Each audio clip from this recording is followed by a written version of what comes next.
Hi, everybody. I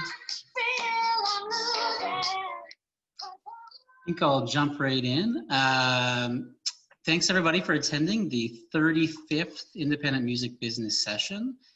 We have some people here for the first time, some people who are returning folks. Thanks, everyone, for making the time, and for the panelists for bringing their expertise to the session tonight about media interviews. I'm going to hand it over to Jamie to chat about what OMIC is up to, and we'll go from there. Just a quick other housekeeping thing. If you have questions, or maybe Anne Marie will talk about this, so I'll just pass it over to Jamie. Hi there. So I think many of you are quite familiar with OMIC. So we're a nonprofit, membership-based, and we rely on grants. Basically, we're here to make sure that Ottawa is a great city to make a living in music, in the music industry, be it as an artist, as a studio owner, as the behind-the-scenes people in the music industry. So we're working towards that. And so we're very happy to have two of our board members joining us tonight. Alka's incognito, but we also have our moderators, so Anne Marie. So we're very lucky to have her join us today as our moderator. She has been one of the most active volunteers at OMIC. She has over 15 years of communications background in a federal granting agency, but she's also hosted a show on CHUO for the last 15 years, and you probably catch her on CKCU. She was also one of our hosts for our inaugural Ottawa Music Industry Capital Music Awards that we held right before the pandemic hit, and at least before the state of emergency. I am here today largely because of three people, and I will say Anne Marie's one of them. She was on the hiring committee, so blame her for everything about that I do. But anyways, so she's going to moderate tonight, and I'm looking so forward to this discussion. I think whenever people are doing interviews, you always have that little tinge of nervousness, so I think any type of prep that people in the industry can give you is much appreciated. And so thank you to our guests, our panelists today for joining us, and I'll pass it over to Anne Marie. Thank you very much for that lovely introduction, Jamie.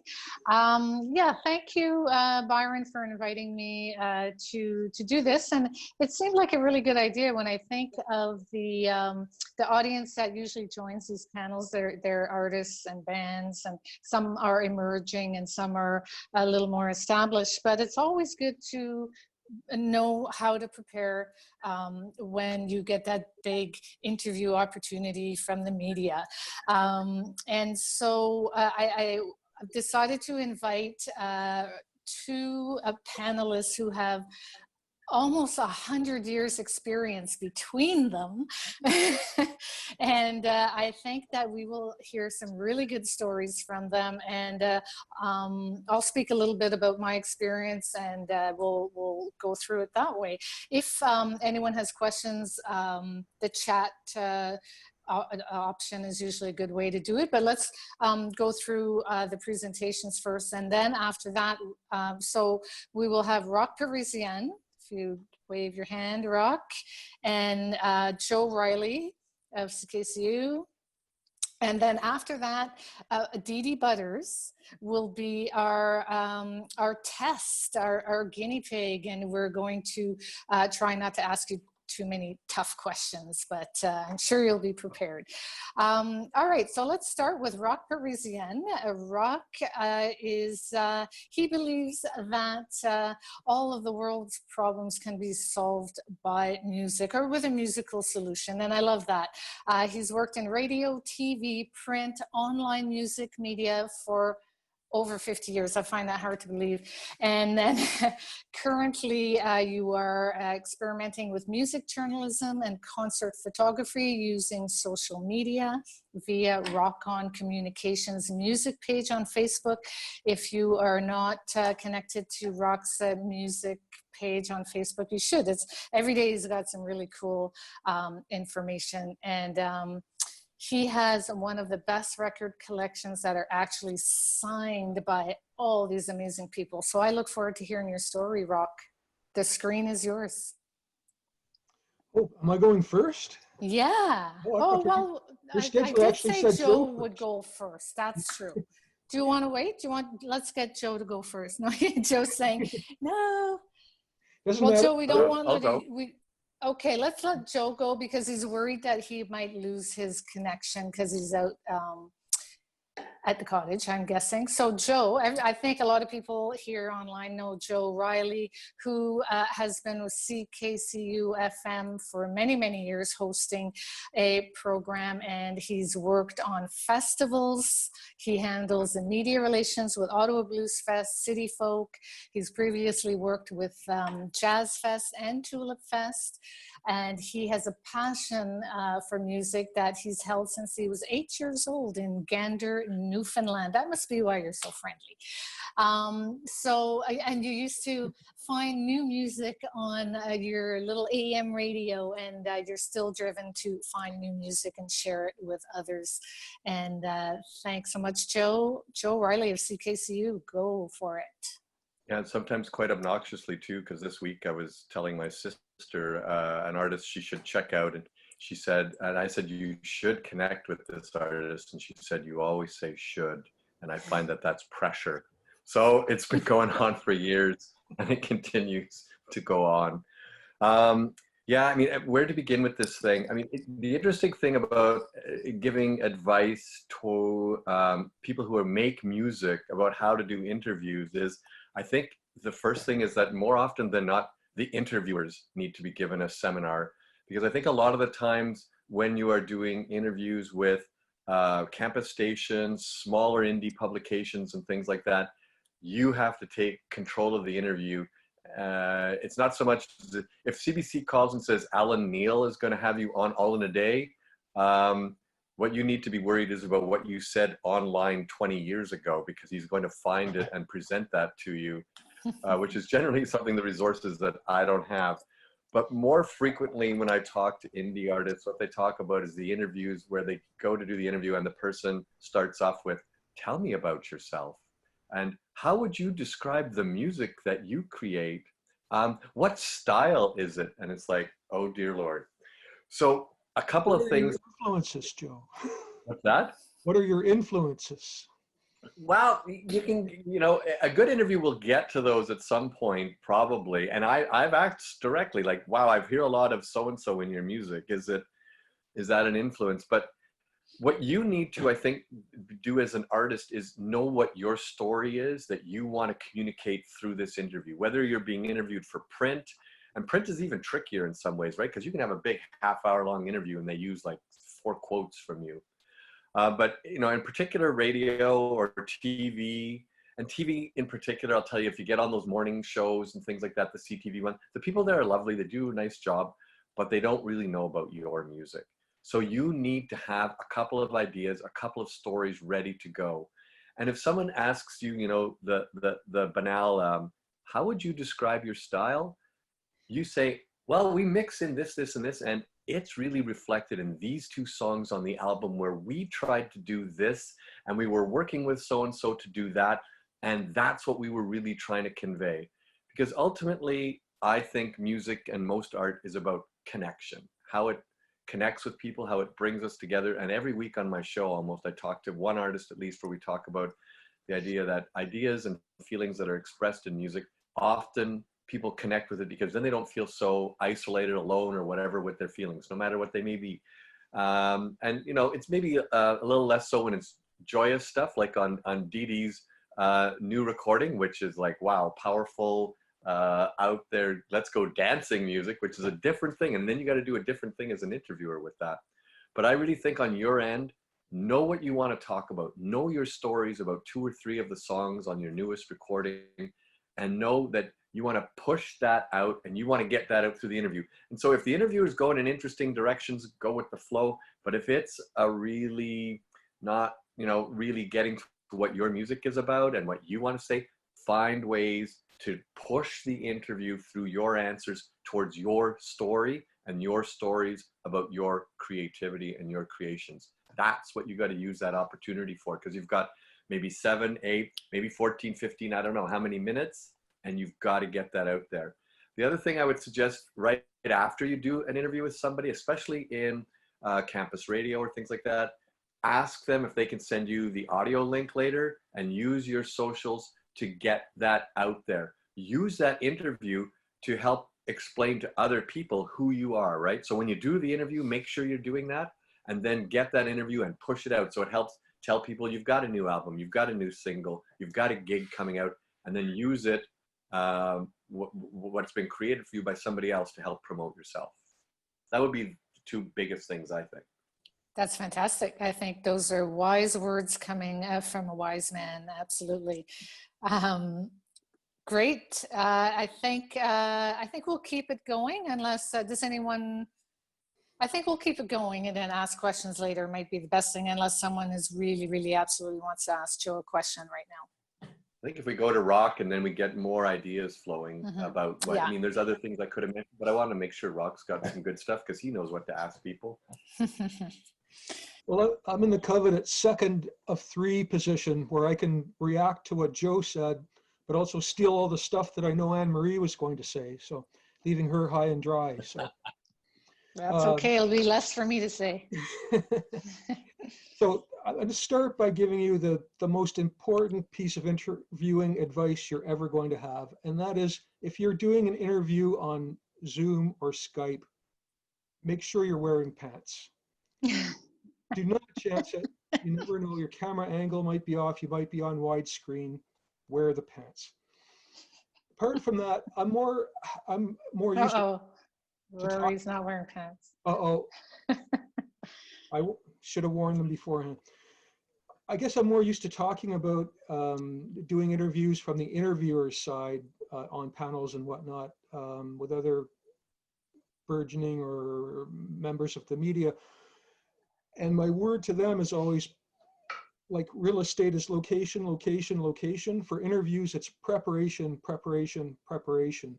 So I'm known as an interviewer for extensive pre-research and preparation, a bit like what Joe was saying about Alan Neil. And I'll go into an interview with a performer or a band, basically remembering or knowing more about them than they're likely to remember in terms of their history and whatnot.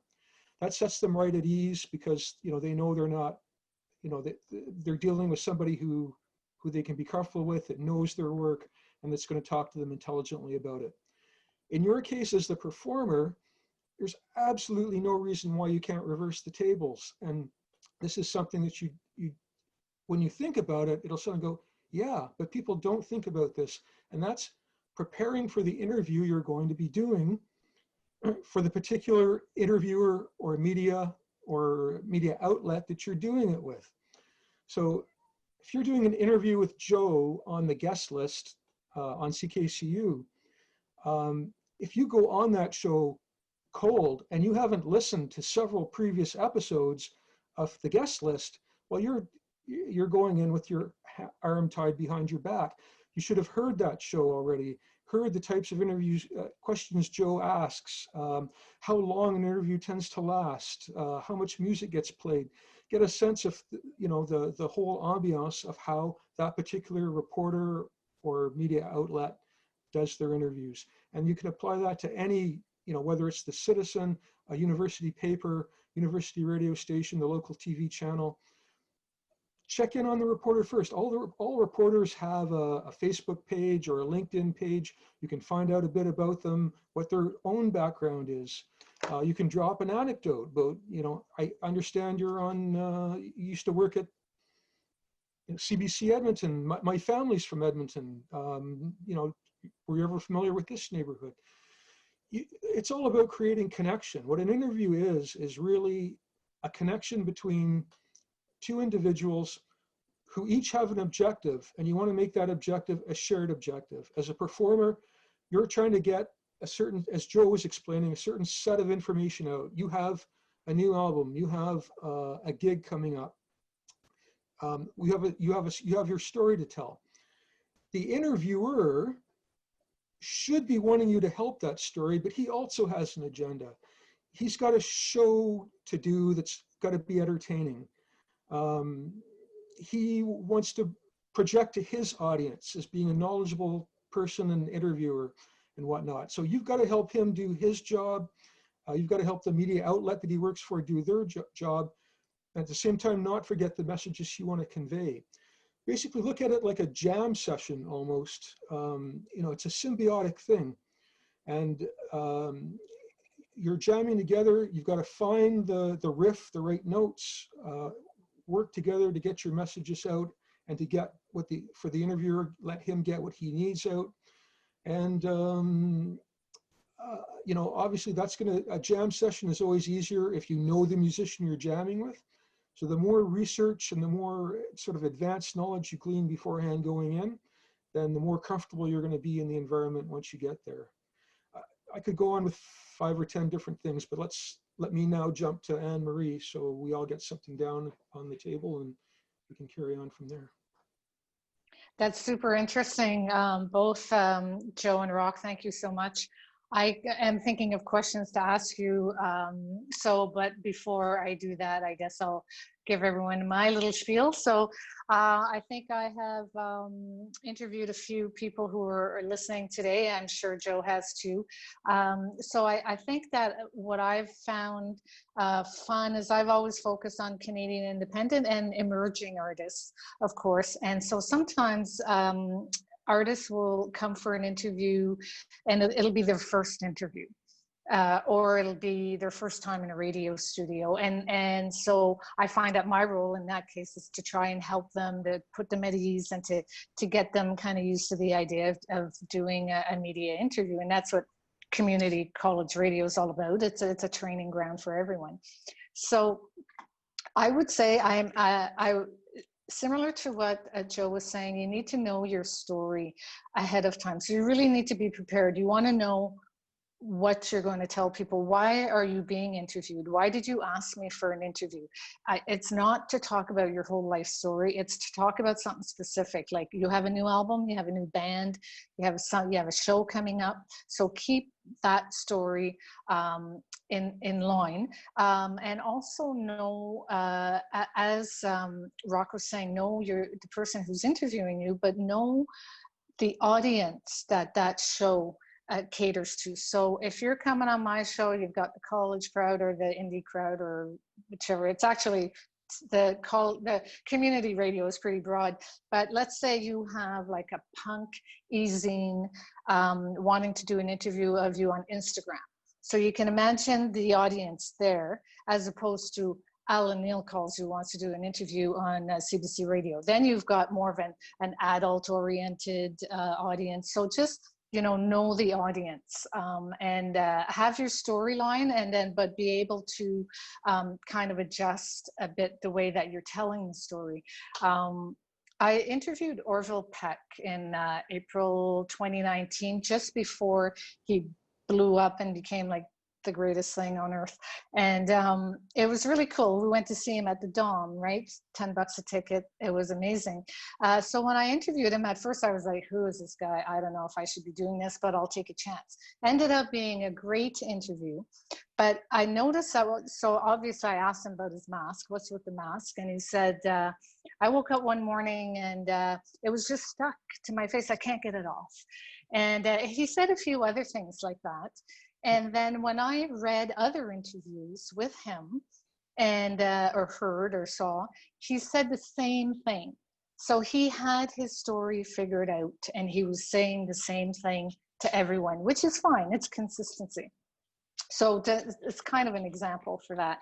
I was going to talk about key messages. It's the same kind of idea. If you have maybe 3 or 4 or 5 key messages that you want to make sure that you're getting through, because as Joe said, who knows what the interviewer might take you down the bend and this is not where you want to be. So if you know your key messages in your head by heart and you know them, you can come back to them. So you're directing the interview so that, we're not talking about something you said 25 years ago. You want to talk about the album you're releasing today. So keep those key messages in mind. You could write them down and have them figured out. If you have a good publicist, you probably do this sort of stuff for you. So stick to those, and they will serve you well if you're in a bit of controversial sort of time in your life or whatever. Someone's, an interviewer is going to ask you a really difficult question you really don't want to answer. This will help you pivot a little bit and get that positive message out and try and just, avoid that question that you really don't want to answer. So those are just more tips. And the last thing I just want to talk about is the elevator pitch. Does anyone know what an elevator pitch is? I don't know if we can do a little show of hands with the little, okay, well, we could do it like that. So how many people actually have an elevator pitch prepared in your back pocket and ready to use at any time? Less people. Okay, so this is fine. So this is an elevator pitch, is you telling your story within 20 to 30 seconds. So the idea is that you're in New York City, you go in an elevator, and then the elevator door is about to shut, and the record producer that you've always wanted to work with is in the elevator with you, is getting off at the 15th floor. It's like, oh my God, I totally want to, you know, talk to this guy and get his attention. If you have your elevator pitch ready, you will be able to, you know, you've got 20 to 30 seconds, and at the end, when the person is getting off the elevator, you want that person to look at you and say, yeah, that's really interesting. Let's talk some more about that. Call my office or connect with me on Facebook. I want to talk more with you about this. And so this would be the greatest thing. It sounds easy. It's actually not that easy. You really have to work at it. And you may have more than one elevator pitch, depending if you're, you know, like me, I might have an elevator pitch for work, and then I might have an elevator pitch for wanting to work at CBC or something. So to craft a good pitch, you would identify your brand or your persona. So you might be Orville Peck, but not Daniel. Like, people want to talk to Daniel, that's something else. So, you know, so know who your persona is, have that all set, explain what you do, but you really want to communicate your unique selling point, or what differentiates you from somebody else. What is so unique about you? So you need to have that all figured out. And then you could, at the end, if you want, you could engage that person with a call to action, maybe a question, or maybe, you know, can I send you a follow-up message, or do you have any opportunities at your company, something like that. If it goes really well, you won't have to use that last question, because they'll be like, yes, let's talk. So that's all I wanted to say about that. And yeah, and don't answer yes or no to any question I ask you, please. Like, if you can't elaborate, I'm going to ask you 3 questions, and then I'll say thank you very much and goodbye, and the interview will be over. And some other people I love talking to, and my interviews are way too long. I think Chris McCool, we've had some great conversations, and I hope that sometimes they get a little bit long, and it's like, oh no. So as an interviewer, I need to also remember the audience. So it should never just be you and me talking. We have to always remember that this is for an audience. There's a third party listening. So yeah, sorry, I'm going on, but I think that's good. So would love to ask, I wonder if we could take a couple of questions, but the next part here is that I'm going to introduce DeeDee Butters to you. And I'm going to introduce her to you now, whether you like it or not. DeeDee Butters, in case you don't know her, is, she has a 3-octave soprano voice, and she is a powerhouse performer. She is from Ottawa here. I don't know if you're from Ottawa, but you are our local. I am. Good, because we consider you our own. You've certainly made your mark in the Canadian music landscape. DeeDee is co-founder and co-writer for the newly formed 7-piece original pop funk disco band called DeeDee 7.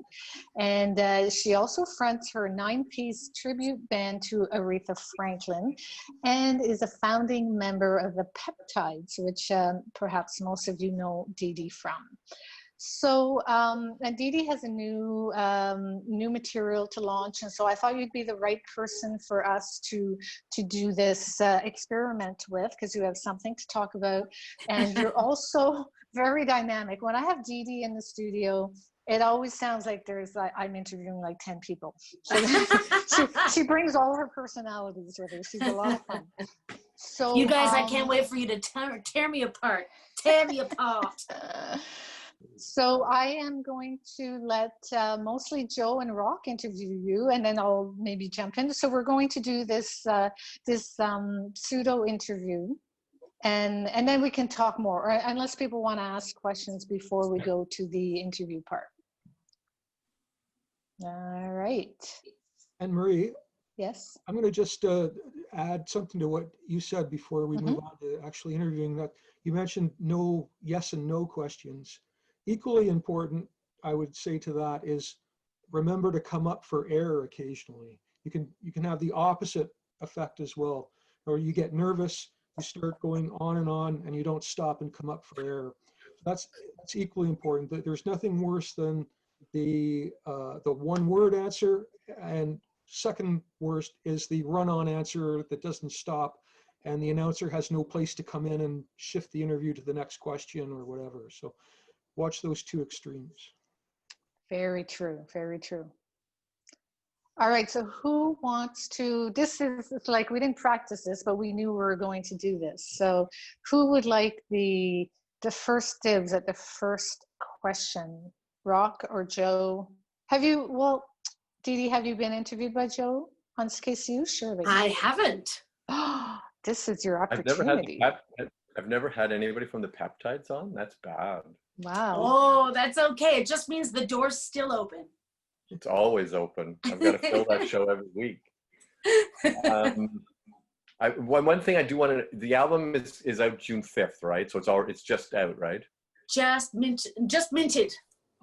Okay.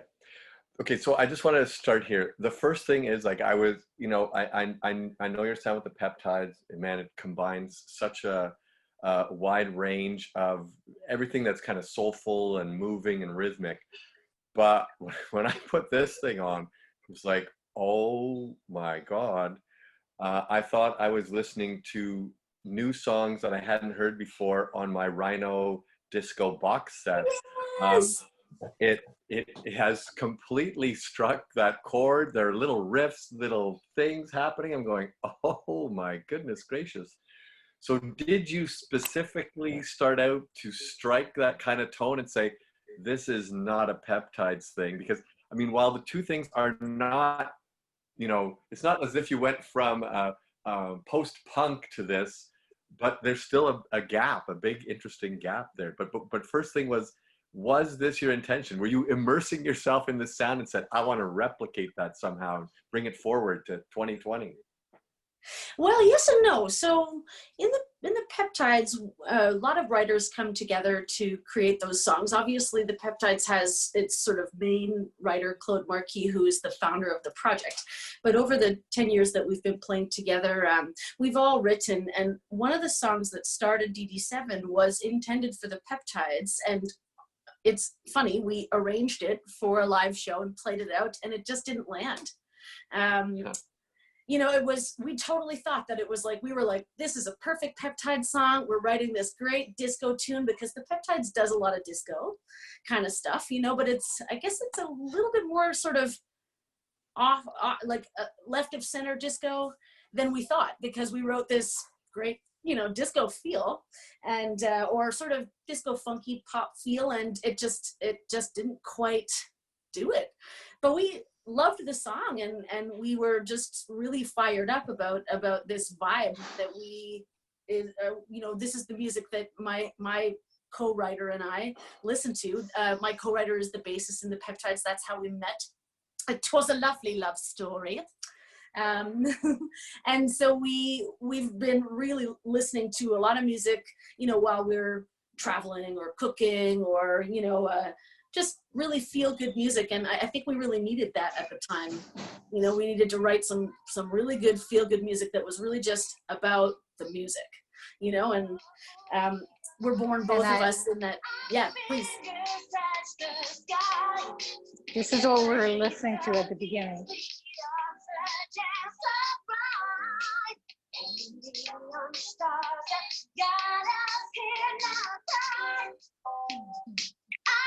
Feel the rhythm deep in my soul. I feel a new day.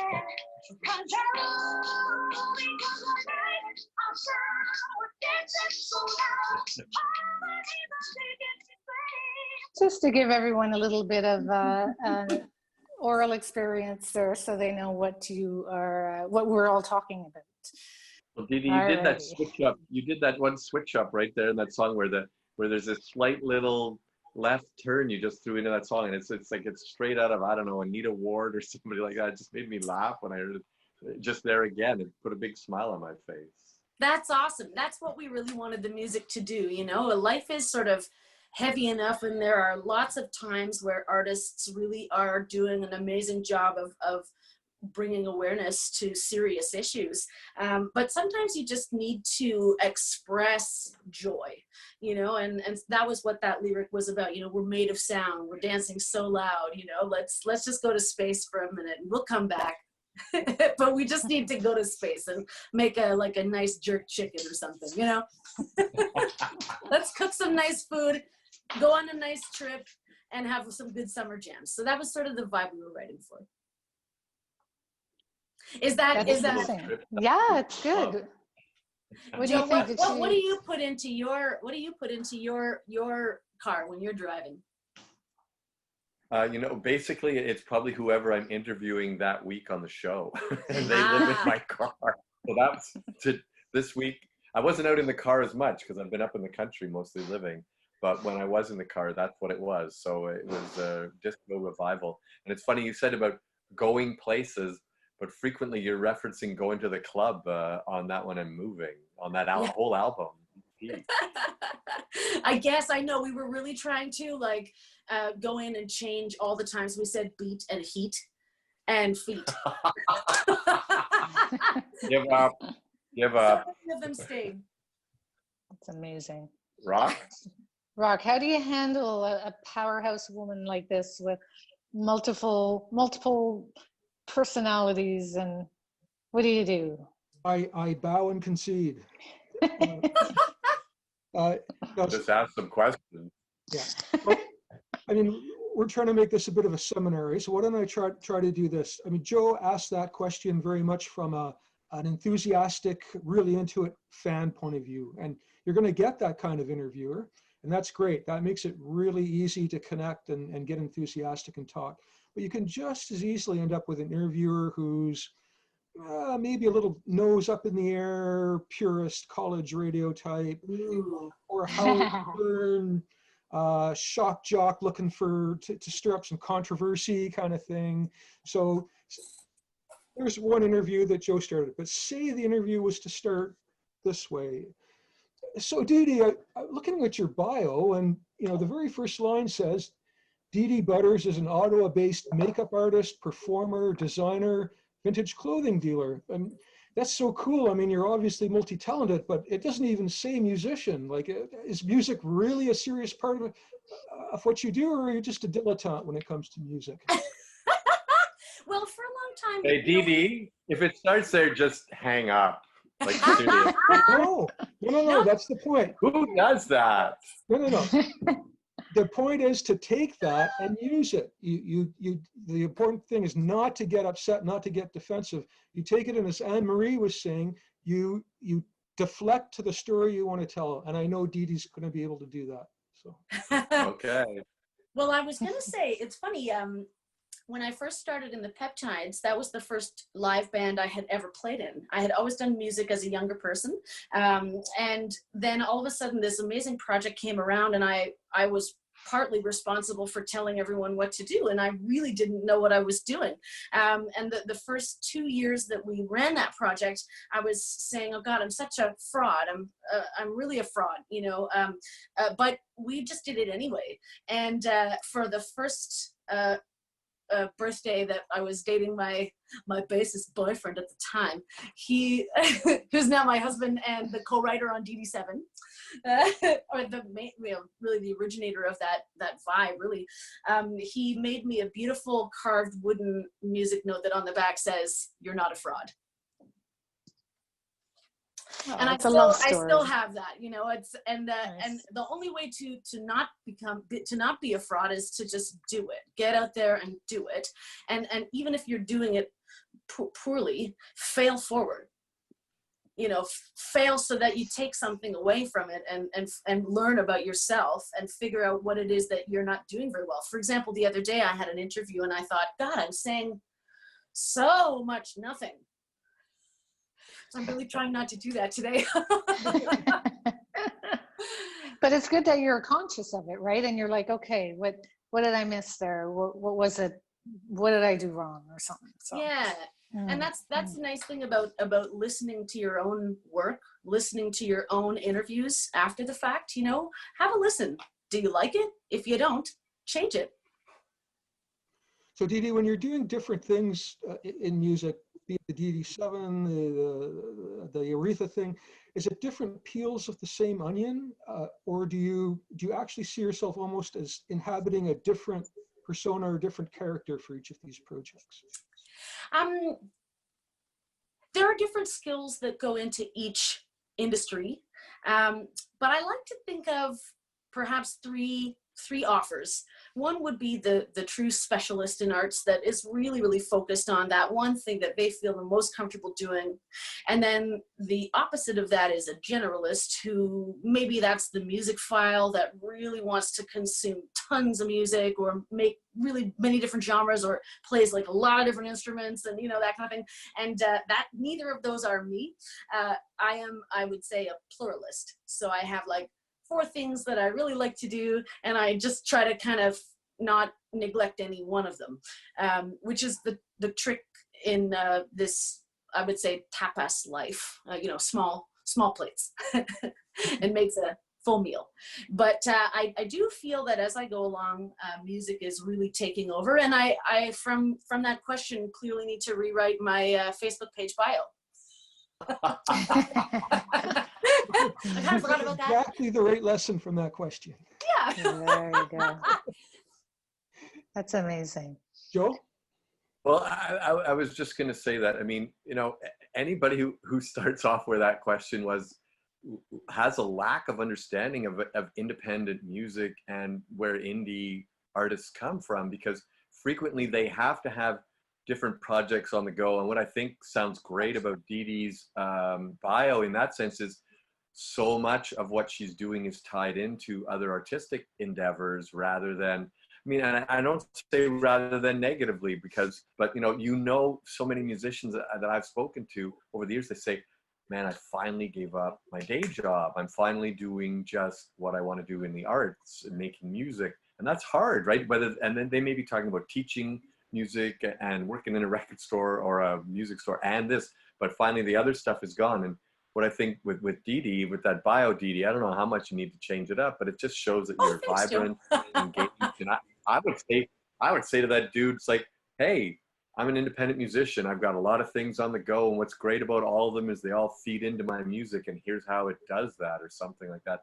And the same with anybody else who would get that kind of a question about, I frequently don't want to go there, but I'm almost always curious about artists I know who are at mid-range success levels in Canadian music. I always wonder, how do you make ends meet? Like but I don't go there because I don't do like a business type music show. But DeeDee, you had a great answer there. And I think it comes back to, again, if somebody starts off like that, or again, if they're just disengaged, know what you want to talk about, your 3 or 4 things, and get those things going. Some of the best interviews I've ever had were ones where I felt really unsure of whether the person was really interested in what we were doing or what we were saying. And then at one point you just get this little laugh and that they're with you, but I think a lot of interviewers they really want to know about the other person, and one of the things that I had learned or that I really always thought was quite interesting about my first interview partner. So actually, I'd like to mention here that I believe, Anne Marie, you were one of the first radio interviews that I had ever done. And hell yeah. I'm honored. Oh, we were too. We always are to come and visit you in the studio. I think you were not our first interview, but very, very shortly after that. So thanks so much for easing us into the process so graciously. But we got interviewed by Peter Simpson when we first started the Peptides, and he's quite a serious gentleman. He's tall, he's arresting, he's a very large presence when he comes in, and he's got these round glasses, and he's staring at you with these sparkly eyes, but he really holds his cards pretty close to the chest. You know, he's a fantastic guy. And I think I had said something randomly ridiculous, which is the way things go for me in my life. And we just got this crack where he sort of started chuckling, and then he really started chuckling. There was something fun that happened, you know, and I think that's what I am trying to go for, is like some little thing to share with that host, and then or share with the audience, you know, to make crack a joke about yourself, you know, saying like, look at your bio, you know, or look at my bio, it's terrible, or maybe it's good and my life is terrible, I don't know. But but either way, we're talking about it, you know. And I remember after that interview was finished, I was thinking, God, I have no idea what he's gonna write, and it was one of the most amazing things that he wrote about us and about me in particular. I believe it was, being around DeeDee is like being shot out of a cannon shaped like an exclamation point or something like that. Anyway, it was a beautiful quote, and I felt so complimented, but I had no sense at the time that he really would write that way or feel that way.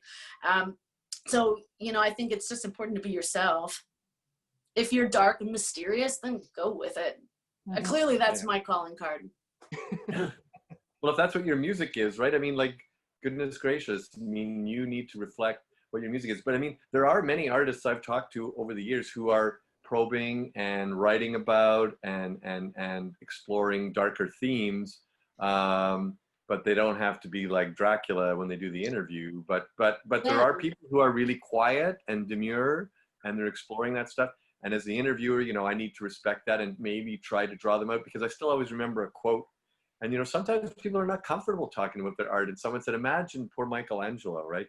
He would be finishing up the Sistine Chapel, climbing down from all the scaffolding, and the publicist would be there saying, great, we're getting out on the tour now. You're going to do all these media hits and explain. It's like, I don't want to explain all this stuff. But it's part of the biz now, right? If you don't get out and do that stuff, you're missing out on an opportunity to let people know about your music. But it can be grueling to get out there and do lots of interviews. Chris McCool would know it, with Sultans, doing lots of interviews out on a tour, right? Where's Chris? He's in there. Hey, Chris, you want us to interview you too? Oh, he could just jump in and talk about doing lots of them. So what was your worst interview and why? I was coming to that. My worst interview? Mine? Yes, yours. What was your worst interviewing experience and why? But we don't want to talk about the worst ones. No, there's two things. There's ones where I've had a really bad week and haven't prepped really well. And we're into the first question and I'm reading the bio online. So I would say most worst interviews are on me, not the interviewee. But I would go back to those ones where you're asking somebody questions and they go, yeah, for sure. And then they stop. They go, no, I don't know about that really. And then they stop and you're going, oh dear, we have 12 minutes here. And that should have been 6 minutes. So again, that idea of, I often like to approach my interviews as a conversation more than question answer, Q&A. And I have thrown some artists who go, is there a question there? And then I know in that situation, I've got to start to put an interrogative on the end of everything I say. But sometimes be ready that maybe it's just going to be more like a discussion about your art and your work, and everything's not going to be a question. And when you get to that point, I think in an interview, either as the interviewer or the interviewee, that's where I think you get the most interesting stuff happening, is because it's like it's a dialogue, it's a back and forth, a conversation, not an interview. That makes me feel a bit better. I didn't answer your question. That makes me feel a bit better because I'm like that too. That it's more going to be a conversation, and then the questions come up as the conversation goes. But if you have a really good, interesting person, sometimes the interview just goes too long. And I've had a fantastic time, but then I realize, oh, whoops, that was too long. Sorry. And then, you know, Jamie, did you have a question? Yeah. I can't hear you. How would you guys have, as an interviewer, from your experience, or as someone who's been interviewed a lot, anyone here can answer, how have you dealt with, so say the interview's in print, and so they've taken your conversation, turned it into print, but it didn't translate well. So the words that they ended up using might have not been like verbatim, but the words they might have used might have just portrayed you in kind of a more negative light. Whereas you want to say like, oh yeah, making use of that opportunity. Instead they say like, oh, and she wanted to exploit that opportunity. But like there's ways to spin an interview in print that don't convey the message you might have wanted. How do you handle that as someone marketing a person, as yourself? How do you deal with something like that? I'm happy to jump in and say, you know what? Once it hits print in particular, the newspaper, whatever, that's gone. Yeah. But there's always going to be an online version of it. And as a publicist for festivals, I have called journalists and said, hey, like, I know that the edition that's in the Citizen today is out and gone, but that online version is there for years. Yeah. You got tone or something wrong there, and I'd like to talk about it. Like, don't get all aggressive and stuff, but you can call that journalist back and say, hey, man, I feel like this misrepresents what I said or what I felt or what I am. And, you know, for the next time, and B, you know, for maybe fixing this online, please, might you consider it? Now, they might say, no, but I mean, I find most people are reasonable and they will look at that and see what the tone was, or where maybe out of context, something was not representative of what you were trying to say. Or your band name's wrong. No, did that happen? All the time. All the dear. time. All the time. We've been called the Really? Peptones, and as we go through this this new project rollout, a lot of folks are focusing on my because the namesake is kind of comes from me. It's actually not, though. I'll tell you a funny story about that in a minute. But you know, it's very difficult to manage the spin that the print, in particular print or web, you know, anything that's printed, you know, it can really be misinterpreted.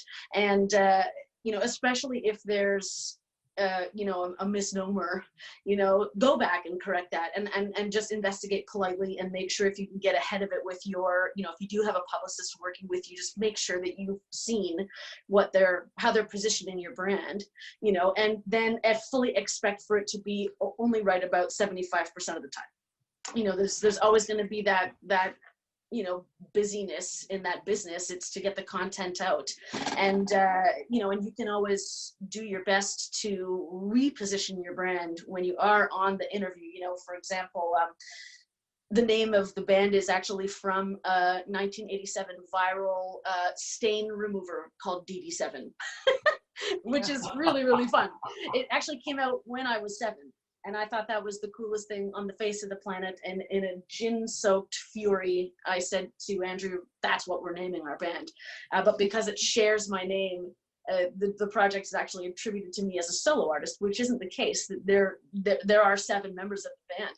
So how do you manage that positioning where you're sort of saying, actually, no, the reason why it's named that is because of this, the first viral video, which was a stain remover. Anyway. It's still available. Okay, you know what? I want to share my screen now with I just found pictures of DeeDee, the stain remover. Oh, yeah. I almost want to share my screen to show you. It's awesome. It's like in a toothpaste tube. It's the best thing. Yeah, I had no idea. It's hilarious. It's cracking me up. Yeah, you can still get it too. So, but yeah, it's good to go back and make sure that, you know, say for example, if someone gets your true history wrong or gets your band name wrong or uses a picture that you really didn't send them, I do try to go back because I really do want to make sure that that we're portrayed the way that we intend to be, that the intent is upheld, you know, if it's possible. I mean, if it's truly egregious to everything you stand for, and your conversation with the reporter doesn't work out, you can consider writing a letter to the editor and or calling the editor. I mean, you may then burn a bridge with a journalist in a community who, you know, I don't know how much, you know, significant it is, because I do know local musicians who have grumbled about some kinds of coverage they've gotten over the years because of working on festivals with them and talking about a piece we helped get, set up for them.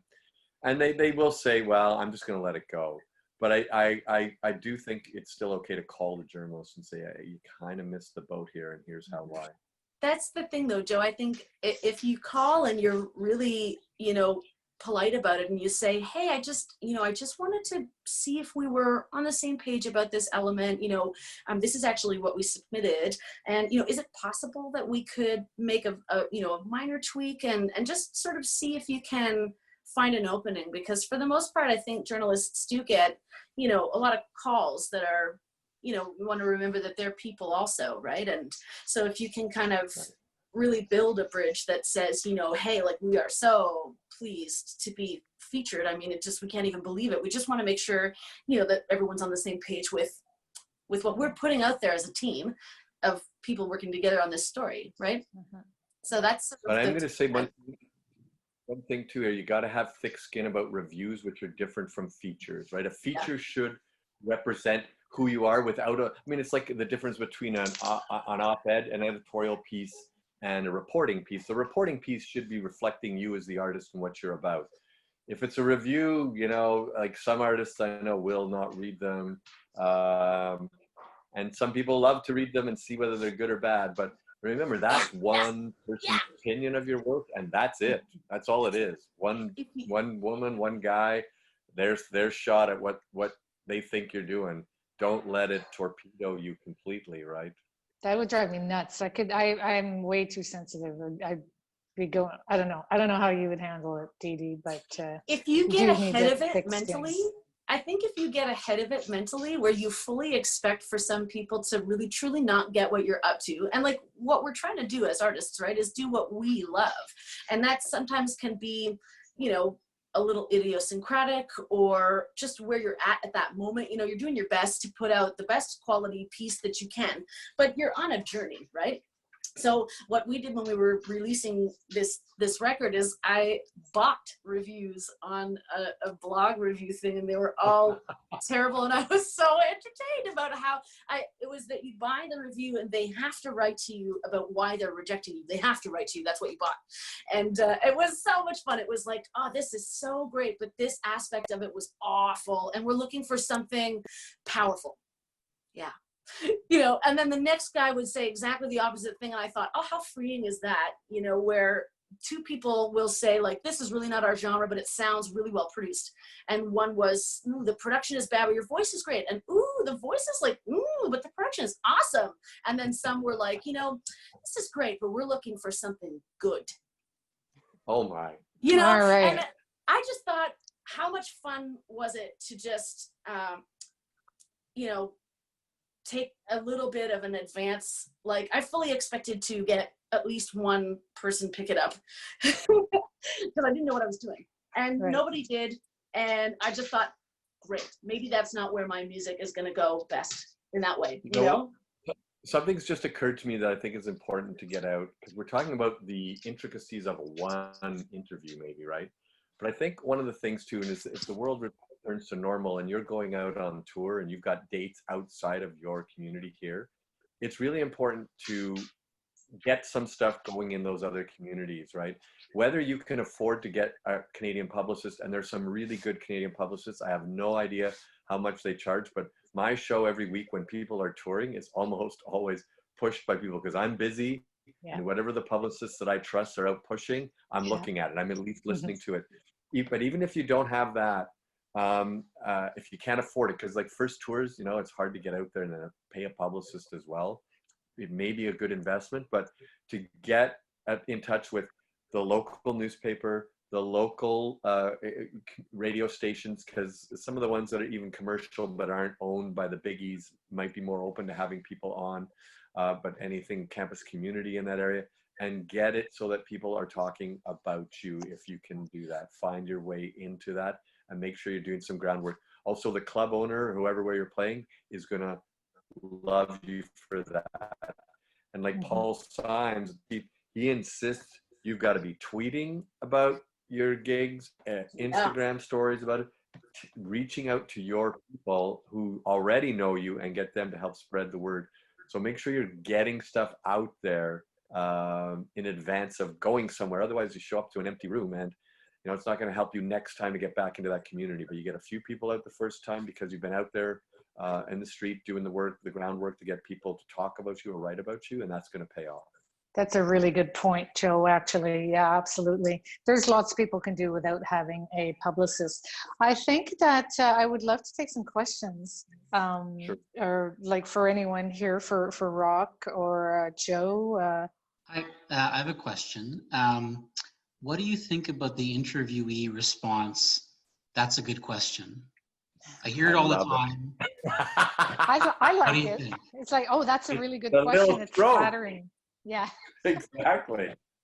But is it? Or is it just like a pause to figure it out? Or is it kind of like, I mean, I personally, I'm not gonna say I roll my eyes every time because I don't, but just wondering, like, is that an actual good technique if you need a moment? Or, is there something better to say if you need to figure out what you're gonna say? Any other thoughts about that response, which I hear kind of more than anything as an initial response sometimes? Well, I think that if it's honest, like make sure it actually was a good question, maybe one you had not considered before. I mean, I might hear it once every couple of weeks on my show, and then I tend to think, oh, good, I dug in somewhere there with that artist. So I wouldn't say it if it's phony baloney, like, how'd you pick your name? Oh, that's a good question, Joe. Because it's not, even though sometimes you got to ask it. Because I wouldn't have asked the DD7 thing and what a story there is behind it, right? But I think it's okay if it's coming from an honest place. And you know what? Most of the time when I hear it, especially in arts interviews, I kind of feel it's coming from a good place. Politicians, maybe another story, but arts people, when I hear somebody say that back to the interviewer, I don't think they're buying time. I think they're struck by like, hey, that's a good question. And it does give them a moment to think about it. We do have a few questions here that I can see. Rory's asking, what is the best way to reach out for an interview on any of our programs? Do we prefer email or social media or personal message? For me, it's email. I do everything by email, but or social media as well. How about you guys? Email. Again, that's kind of part of what I was saying earlier about the do your research on who you're reaching out to. No blanket answer is going to be the same for everybody. So, if the person you're reaching out to is really active on Twitter, if they're really active, if they have a Facebook page that they're really active on, if if the only way that you see to reach them is by email, I mean, go with, do your research and go with what seems to suit the individual interviewer or reporter that you're trying to reach out to. But that's going to differ from person to person. And be straight in that email. Like, tell me what you got. What do you need? Do you have a show on Friday? Do you have a new album? What is it? Don't send me an attachment. I don't have time to open attachments unless it's an MP3 and you're telling me the MP3 is attached, whatever. But some people will have like a one sheet and they'll attach it. That's nice because it looks nice and it's a PDF. But if I have like 10,000 emails that are unopened for some reason. But I get them a lot. So just give me the meat right there in the email so I can see it, and you can attach other stuff. But don't make me open stuff. Don't say read this and I got to open it. I'm not going to open it. Plus, the best way to reach out in any media is to have your story to tell and make that clear right up front. So, I mean, if you're just reaching out because you'd like to be interviewed, well, you're probably not going to get a lot of pickup. If you're reaching out because you have a new album out, okay, so that's one thing. You have a new album out and you have an album release concert happening locally, okay, well, now you've got two things to build on that. You have a new album out, you have a local album release party, and all proceeds are going to the food bank. Well, bingo, you're already building three parts of your story that's going to interest the person. So think about your approach and have your story down. And the 30-second elevator pitch can be just as easily done in an email as in an elevator. That's a good point. Good point. So Roch, you've interviewed some pretty amazing people. Have you got a good juicy story for us? Like something that we wouldn't know unless you told us? Of some, like a really great, you know, rock star that was a complete asshole or something. I don't know. Give us some meat. Give us some juice. Yeah, you know, you didn't ask me to prepare that, and I didn't really think No. in that regard. You know, some people say don't meet your idols because you'll be disappointed. You know, I usually find most people, it has happened, and I'm not going to say who, but if you go in there respectfully and well prepared for your interview, you know, most artists, no matter how much their reputation for ego or whatever, you know, are going to at least be reasonable with you. So one example, Joe talked about, you know, the dark, silent, sullen type. So I was on air at CKCU one day when Bauhaus was in town. And this was just at the release of their first album and their first tour of North America. And they, at that time in their careers, were very much trying to portray that image. So they were the goth, dark, mysterious, you know, few words spoken type of people. And I probably gathered from their attitude that they had had a couple of interviews where they went in and nobody had a friggin' clue who they were or what they were about, and asked really stupid questions. So they came in with, they were not only dark, sullen, and gothic, but they had a chip on their shoulder. So, you know what? Yeah. I got to interview, what's his name? I'm just looking online right now. Daniel from Daniel Ash. Yeah. Daniel Ash. Yeah, Daniel Ash. In 2017, because he was coming to town to do something. I can't remember what, but he was super friendly. Couldn't make him shut up. It was hilarious. Yeah, well, Daniel Ash 2017 and Daniel Ash 1982 were two completely different creatures, believe me. Right. But the thing is, they get in there, I know completely what they're about. You know, I get their thing.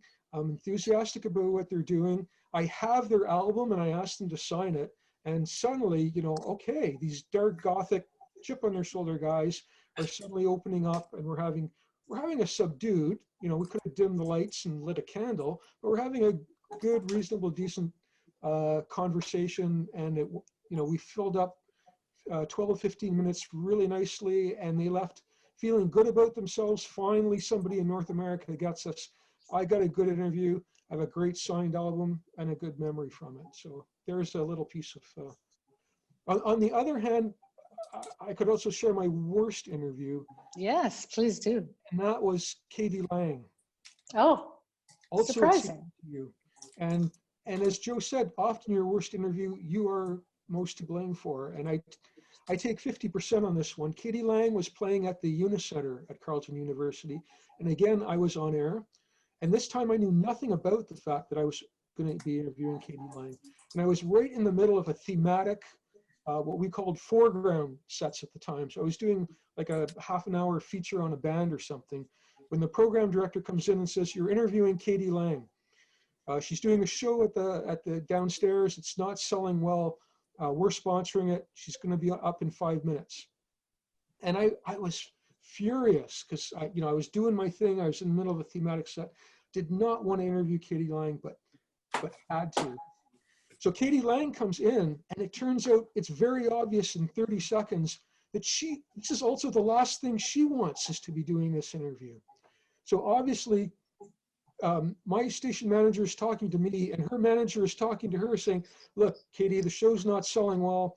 The station's sponsoring it. You got to go up and do an interview." And she probably had the same conversation with him. "I'm tired. I haven't eaten. I don't want to do this friggin' interview." So it was just the worst combination. She sat down looking sullen and wishing she could be anywhere else. I wish she was anywhere else because she was interrupting my thematic set. And we just had a terrible interview. And wow. See, that's not how I remember that, Roch, because I actually brought her up.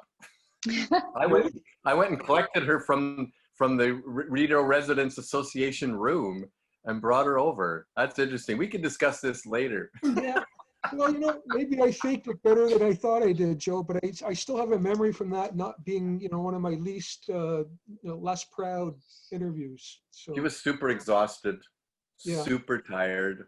Yeah, no, I believe it, but she clearly didn't want to be doing the interview. So I think we got through it. And if you didn't realize that I was sort of out of sorts as well, then maybe I faked it better than I thought I did. It was But during funding drive too. Yeah, maybe that's Wow. why I was in the thematic. Oh, it section. was. Wow. I'm sorry you remember that so badly. Yeah, it's a remarkable memory. So again, the point is, even if you're as sick or tired as you're feeling, never go on the air or go to the reporter and show your bad side. Fake it. Be as, even if the interview is an idiot and doesn't know what they're talking about, be understanding. Don't make them look bad. Deflect the question to get your key messages out. As soon as you've got your key messages out, then you can sort of wind it down if you have to. But you serve nothing by being belligerent or eye rolling or aggressive in an interview. So always try to turn it to your advantage. It'll be better in the long run. So Roch Look what happened or to Katie Lang after that bad interview, right? She Yeah. did nothing, man. What's it that? must have worked out. Yeah. She got famous after you were talking to her, Roch. So It was her first album. She was brand new. she was still wearing the Cowboy. boots and the wedding dress. Oh, no. We do- No, she showed up in army khakis. Army khakis. I have Oh, okay. pictures from that. All right. So we do have a question from an artist who's not a musician, but a choreographer. And she's wondering if there are any words or topics or subjects that should be avoided at all costs. That's an interesting one. Why don't you try that one, AM? Well, I would say don't start getting into politics, or don't start saying, oh, look what's going on south of the border and stuff like that. I mean, and I would say don't diss anyone. Like you were. I'd say, go ahead, Anne. Joe. I agree with don't diss anyone, but talking about south of the border, I think it all depends. Politics, it all depends. I mean, Well, some artists' work of course. are full of politics. That's true, isn't it? Yeah. I mean, Yeah. I just did an interview with Shad, and like I said to him straight up, I said, look, on the one hand, you are a Black Canadian artist, an African Canadian artist. You probably are tired of having to talk about race relations, but it's on your last album, and it's where we are now. Are you comfortable? And he said, look, as long as it's within the context of my music, and as long as this discussion fits into what my art is, I'm okay with it.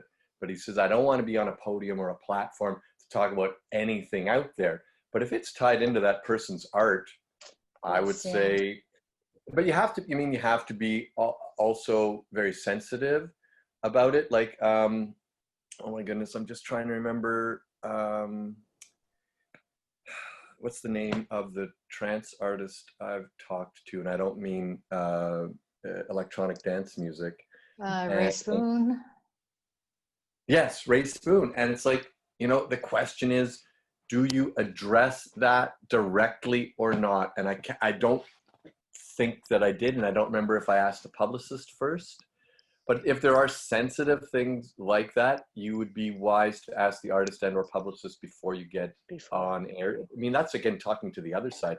If you have something that you don't want to talk about, this came up earlier, specifically you do not want to address, you don't want to go there. Like if you don't want to talk about race in music and race right now or something like that, I would suggest you say it like, like this is an important issue or whatever, but I'm not prepared to talk about it or whatever, and I'd like to not go down there, and hopefully the person respects that. But I don't know if there's a general faux pas and stuff. Even better to have that conversation pre-interview though, right? Is that what you meant, Joe? For sure. Yes, absolutely. Yeah. Because you don't want to have that awkward situation where the interviewer asks a question and you have to say live on air, I'd rather not talk about that. That just makes it awkward for everybody. So have that conversation beforehand if there's really something you don't want to get into. Yeah, I've had that happen. Yeah. But and other than that, do you do you give prepared questions to your guests in advance? I don't. I don't really either. I always say, don't worry, it's just going to be a conversation, and you just make sure you tell me all about you and all that. Another important thing too, make sure you always tell people how they can reach you, where they can get your music, and if you're on Spotify and all that kind of stuff. So don't forget that, because sometimes I will, as the interviewer, I'll forget. So someone who's well prepared at the end of the interview, you'll say, and my website is, and all that. And it's like, yes, of course, sorry, should have asked that. But yeah, I don't know how long this goes on, and we can, it's 8:45. Do we wrap up soon, or what's the story? There are a few other questions in the thread there. Maybe Okay. we can, if you can Q&A the few questions from Preet said, to piggyback on Rory's question, should you follow up if you don't hear back, and what time frame? And if you do, in what time frame? So about following up on People are busy, and especially like mainstream journalists like Citizen stuff, they'll get tons of stuff and they may not have chances to respond to every pitch they get. But I would certainly say go back at least once, go back in good time prior to the gig or whatever it is that you're doing, launching your album, like, you know, a week or so, 10 days before. And if you're going to go back, have a couple of bullets to put in your email or on your voicemail or whatever about why you think you merit the coverage. Like, you know, hey, producer of All in a Day, haven't heard back. Our new album's out and there's these 3 things, boom, boom, boom. I think it'll make a great story.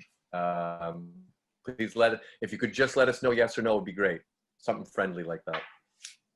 Perfect. And Maddie was asking, how far in advance should you be getting in touch? Does it differ from a show or release? I would say touch base at least 2 or 3 weeks initially before. I mean, it depends again too, right? All in a Day like that, Caitlin Crockett is getting tons of pitches all the time for artists to be on that show, whether they're choreographers or musicians or writers.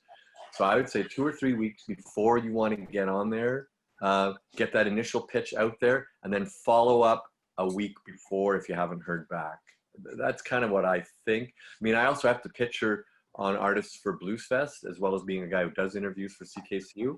But I mean, I have this added advantage, right? Like they usually send me an ABC list for every day of the festival, and I'm trying to fill it up. But we start those conversations 2 or 3 weeks in advance. So I would say if you're an artist, start pushing at least there, the Citizen, you know, Apartment 613, wherever you're going with your message, Ottawa Soundcheck, get out there 2 or 3 weeks in advance of when you need the coverage. I was just going to say, if it's a release, you should obviously be getting the music out in advance to the reporter or interviewer before the release time. So sure. People used to send out hard copy releases. Now I believe it's much more common to send electronic links. So, yep. And I think most people prefer that now. So. But have your music up on a site that's not available to the public, but that the media can go and listen to the release easily. You know, don't make them go to a download site. Don't make them chase it. But if you set up something that's real easy to use with the information and the music's there, and it's only available in advance to reporters, password protected, yada, yada, yada, then that makes it, you know, you want that out easily a few weeks to them before it's actually publicly released.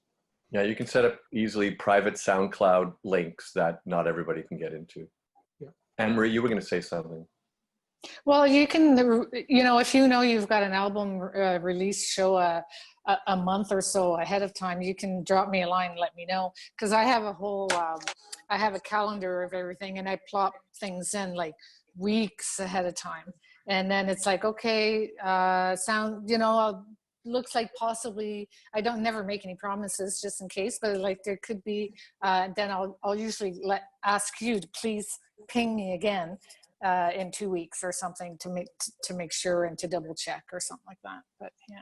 And one other question Steve was asking about was, what would your reaction be if you were given questions, let's say by the artist or their representative that they want you to ask their artist, or that the artist is asking to be asked? For I think me, it's, yeah. I don't know. It's, I it's, think I would look at them and say, let me check these out and see. I mean, if the interview hinges on I have to ask these questions, I'd look at them and say yes or no based on that. But I don't think there's anything wrong with saying, here's some things for sure we'd like to talk about. yeah. You know, Like, please, you know, this is the story. Again, this is a story that we're presenting.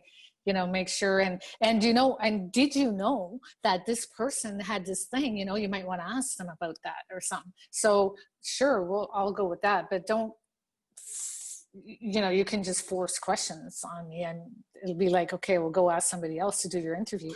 But for sure, let me know what you want to talk about. Absolutely, yeah. And but suggest, some weeks I'm crazy busy, and if somebody sent me, look, here's the 4 things for sure Steve wants to talk about this week on the show, I would probably appreciate it. It might help push me in a direction to That's probe, true. and you know, maybe I'll find some more stuff around that. But I mean, Yeah, it all depends how you Yeah. put that to somebody, right? really depends how that's presented. So if it's sort of, you know, here's 4 things you might want to know about, you know, DD7, that's kind of helpful. If it's, you know, a manager kind of being heavy-handed saying, here are the 4 questions we want you to ask our artist, then, you know, they're going to take a long walk off a short pier as far as I'm concerned. So do not be heavy-handed and try to direct my show, you know, like it's not going to go over well at all. So but yes, present it lightly and helpfully as, you know, 4 things you may want to know about so-and-so, and they can even be some of them could be tongue-in-cheek, you know, like Steve is, you know, is a specialty cake maker in his spare time, you know. Oh, Right. and then you throw in the important stuff along with that. But yeah, don't try to control or direct the interview. That never works. Do it secretly in the interview. Ha ha ha. Know your messages. Yeah. How do you deal with interviewers who are pushy or aggressive and may address uncomfortable questions which you agreed to not answer? What's a good way to bail out from this? So Oh, I think we've got a bad connection. Click.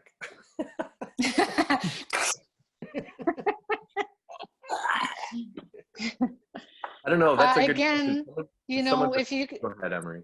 if you can use those key messages that you know and learn how to pivot and or bring, you know, go back to that more positive message. Otherwise, you can just say, hey, I don't know. What do you guys think? What do you think? Roch, you must have had this. I think, Anne Marie, you're right. Joe? I think if you try to pivot the interview to where you want it to be and to be positive, and the person keeps coming back to being negative about you or your work or topics or ideas that you're not comfortable with, and you just say, you know, I thought I made it clear that I wasn't comfortable with this, and or you know, I'm trying to make it clear, but if you keep coming back to this, we're just going to call it off. And I think you are the person talking about your art. It's really your interview, and if it's not going where you want to go, and the person's not getting the signals, and if you get explicit that they're not getting the signals, then you just say, thanks for the time, but I'm done with this. Goodbye. You know what I mean? I'm In a down with polite that. way, I guess. Yeah. Yeah. Yeah, so in other words, pivot first, give them a couple chances to go with your pivot. If they're not, if Yep. they're absolutely not playing ball, just, you know, again, without getting aggressive or angry about it, you know, just say, I think we've taken this as far as we can take it, you know, have a great day, and just end it. Before I go, I have one quick thing. DeeDee, I'm going to send you an email. Are you busy tomorrow? We can do a Zoom call for the guest list for this Thursday. I'm totally free. What yes, I would love to have an email with you. I'll send you an email about it. Fantastic. Okay, I've got to I run. love building connections. And the Peptides have been on the guest list 3 times, but it was always a guest host hosting each time. It was the wonderful Janice Lockwood filling in for me when Peptides were on, guys. Yes. But I got to run right now, so I thank you for this. It was a pleasure to be here. I hope it was helpful to folks, and I'm sorry I got to run. It Thank was you, great to Joe. have you, Joe. Thank you very much. I'm very happy to have both Joe and Roch with us on the panel. And DeeDee, thanks for being our guinea pig there. And you Thank did a you great guys job. so much for Yeah. having me. And by the way, our album is on Bandcamp. It's for sale right now. And for those of you that are interested in only collecting colored vinyl, it's purple. Oh, nice. You have to sign that for Roch, though. Yes, you will. Yeah. Absolutely, I will.